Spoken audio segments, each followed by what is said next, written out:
இன்றைய நாளுக்கான கர்த்தருடைய வார்த்தை எசேக்கியேலின் புத்தகம் 8ஆம் அதிகாரம் 18ஆம் வசனம். இதோ நானும் கர்த்தர் எனக்கு கொடுத்த பிள்ளைகளும் சீயோன் பருவத்தில் வாசமாயிருக்கிற சேனைகளின் கர்த்தராலே இஸ்ரவேலில் அடையாளங்களாகவும் அற்புதங்களாகவும் இருக்கிறோம். இதுக்கு முந்தின வசனத்தை பார்த்திங்கன்னா, நானும் யாக்கோபின் குடும்பத்துக்கு தமது முகத்தை மறைக்கிற கர்த்தருக்காக காத்திருந்து அவருக்கு எதிர்பார்த்திருப்பேன் அப்படின்னு ஒரு வார்த்தை இருக்குது. என்ன அப்படின்னா, யாக்கோபின் குடும்பம்னா ஏமாத்துக்காரர் குடும்பம். ஏமாத்துக்காரனுடைய குடும்பத்துக்கு நான் என் முகத்தை மறைக்கிறேன். அந்த கர்த்தருக்கு நான் காத்திருந்து அவருக்காக எதிர்பார்த்திருப்பேன். அவர் முகத்தை மறைத்தாலும் நமக்கு இறங்குவார் என்று சொல்லி நான் எதிர்பார்த்திருக்கேன் அப்படின்னு சொல்லப்படுது. அதான் அர்த்தம் சொல்வார், நானும் கர்த்தர் எனக்கு கொடுத்த பிள்ளைகளும் சீயோன் பருவத்தில் வாசமாயிருக்கிற சேனைகளின் கர்த்தராலே இஸ்ரவேலில் அடையாளங்களாகவும் அற்புதங்களாகவும் இருக்கிறோம். நானும் கர்த்தர் எனக்கு கொடுத்த பிள்ளைகளும்.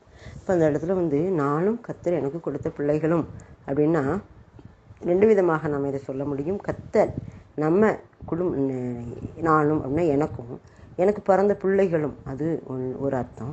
இன்னொன்று, ஆவிக்குரிய காரியங்களில் எனக்கு அநேக பிள்ளைகள் இருக்கிறாங்க, அவங்களும் நானும் கர்த்தர் எனக்கு கொடுத்த பிள்ளைகளும். அப்போது நானும் என்னுடைய குடும்பத்தில் உள்ள பிள்ளைகளும் எனக்கு ஆவிக்குரிய பிள்ளைகள் எல்லாருமே எப்படி இருக்கிறோமா, சீயோன் பருவத்தில் வாசமாயிருக்கிற சேனைகளின் கர்த்தராலே. சீயோன் பர்வதம் அப்படின்னாலே கர்த்தர் தங்கியிருக்கும் இடம்தான். அப்போ நம்ம இருக்கிற இடம் சீயோன் பர்வதம், அதில் அவர் வாசமாக இருக்கிறாரு. அவர் சேனைகளோடு வாசமாக இருக்கிறார், தனியல்ல, சேனைகளின் கர்த்தராக அவர் அந்த இடத்துல இருக்கிறாரு.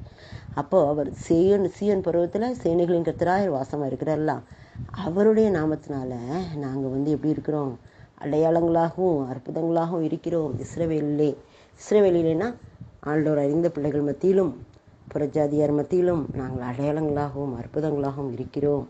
நம்ம அடையாளங்களாக அற்புதங்களாக நம்மை கர்த்தர் மாற்றி இருக்கிறார்.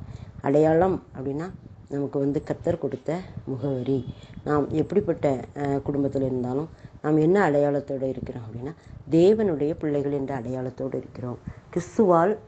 கிறிஸ்துவின் ரத்தத்தினால் கழுவப்பட்ட பிள்ளைகள் என்ற அடையாளத்தோடு இருக்கிறோம். அப்போது அடையாளங்களாகவும் அற்புதங்களாகவும் இருக்கிறோம். நம்முடைய வாழ்க்கையில் ஆண்டவர் செய்கிற ஒவ்வொரு காரியமும் அற்புதமாகத்தான் இருக்கும். அவருடைய பிள்ளைகளுக்கு நடக்கிறது எல்லாமே அற்புதமாகத்தான் இருக்கும். புறஜாதியார் கண்களுக்கு அது அற்புதமாக தெரியும். ஏசாயா 61 கூட 61 கூட சொல்லுவார், இந்த சந்ததிகளை கர்த்தர் எல்லா சந்ததிகளும் இவர்களை கர்த்தரால் ஆசீர்வதிக்கப்பட்ட சந்ததி என்று சொல்லுவார்கள் அப்படின்னு இருக்குது. அப்போது நம்ம ஆண்டவருடைய பிள்ளைகளாக இருந்தோம்னா அவங்க வாயினாலே சொல்லுவாங்க, இவங்கெல்லாம் ஆண்டவரெல்லாம் ஆசீர்வதிக்கப்பட்ட பிள்ளைகள் அப்படின்னு சொல்லக்கூடிய அளவில் நம்முடைய வாழ்க்கையில் அடையாளங்களையும் அற்புதங்களையும் கர்த்தர் செய்ய வல்லவராக இருக்கிறார். நாம் இதை விசுவாசிப்போம். நம்முடைய வாழ்க்கையில் இன்னும் அடையாளமும் அற்புதம் நடக்கலையா, எதுவுமே நடக்கலையா, நம்ம ஆண்டவரிடத்தில் அதுக்காக நம்ம கேட்கணும். ஆண்டவர், நான் எதில் குறைவாக இருக்கேன், என்ன மன்னிங்க, என்னுடைய வாழ்க்கையில் அடையாளத்தையும் அற்புதத்தை செய்யுங்க, செய்து விட்டதுக்காக நன்றி அப்படின்னு சொல்லிட்டு நாங்கள் ஒவ்வொரு நாளும் விசுவாச அறிக்கை பண்ணிக்கிட்டே இருக்கணும். அடையாளங்களும் அற்புதங்களும் அப்படின்னா வேத வசனத்தின்படி நம்முடைய வாழ்க்கை நடக்கிறது தான்.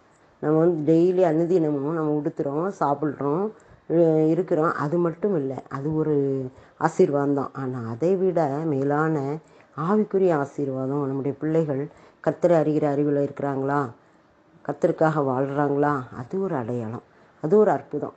அப்போ நம்ம அதுக்காக ஜெபிக்கணும். ஆண்டவரே, என்னுடைய பிள்ளைகள், என்னுடைய ஆவிக்குரிய பிள்ளைகள் உமக்காக வாழக்கூடிய பிள்ளைகளாக இருக்கணும், உமையே நோக்கி பார்க்குற பிள்ளைகளாக இருக்கணும். அந்த உலகத்தில் மாயையும் நம்பிடக்கூடாதுப்பா, உங்களை மாத்திரம் நம்புகிற என்னுடைய பிள்ளைகள் இருக்கணும், என்னுடைய ஆவிக்குரிய பிள்ளைகள் இருக்கணும். சீயோனிலே அவங்கெல்லாம் அடையாளங்களாகவும் அற்புதங்களாகவும் சேனைகளுடைய கர்த்தராலே அவங்க அப்படி இருக்கணும் அப்படின்னு சொல்லி நம்ம என்ன செய்யணும், ஜெபிக்கணும். அப்படி ஜெபிக்கும்போது ஆண்டவர் நிச்சயமாகவே இந்த கொடுத்த வார்த்தையை நமக்கு நிறைவேற்றுவார். நானும் கர்த்தர் எனக்கு கொடுத்த பிள்ளைகளும் சீயோன் பருவத்தில் வாசமாயிருக்கிற சேனைகளின் கர்த்தராலே இஸ்ரவேலிலே அடையாளங்களாகவும் அற்புதங்களாகவும் இருக்கிறோம். பார்த்தீங்களா, இப்படிப்பட்ட ஒரு நல்ல சாட்சிகளை நம்முடைய வாழ்க்கையில் ஆண்டவர் செய்யும்படியாக நம்ம இதனால வைத்திருக்கிறார். ஆமேன். அப்பா, நன்றி, நீர் கொடுத்த நல்ல வார்த்தைக்காக நன்றி. நானும் எனக்கு கொடுத்த பிள்ளைகளும் என்னுடைய ஆவிக்குரிய பிள்ளைகளும் என்னுடைய பருவத்தில் நாங்கள் சேனைகளின் கர்த்தரால் இஸ்ரவேலில் அடையாளங்களாம் அற்புதங்களாம் இருக்கிறோம் என்று சொல்லுங்க. சாட்சி சொல்லணும்ப்பா, உயிருள்ள சாட்சிகளாக அடையாளங்களாக அற்புதங்களாக எங்களை வைத்து ஆசீர்வதிக்கிறீங்க.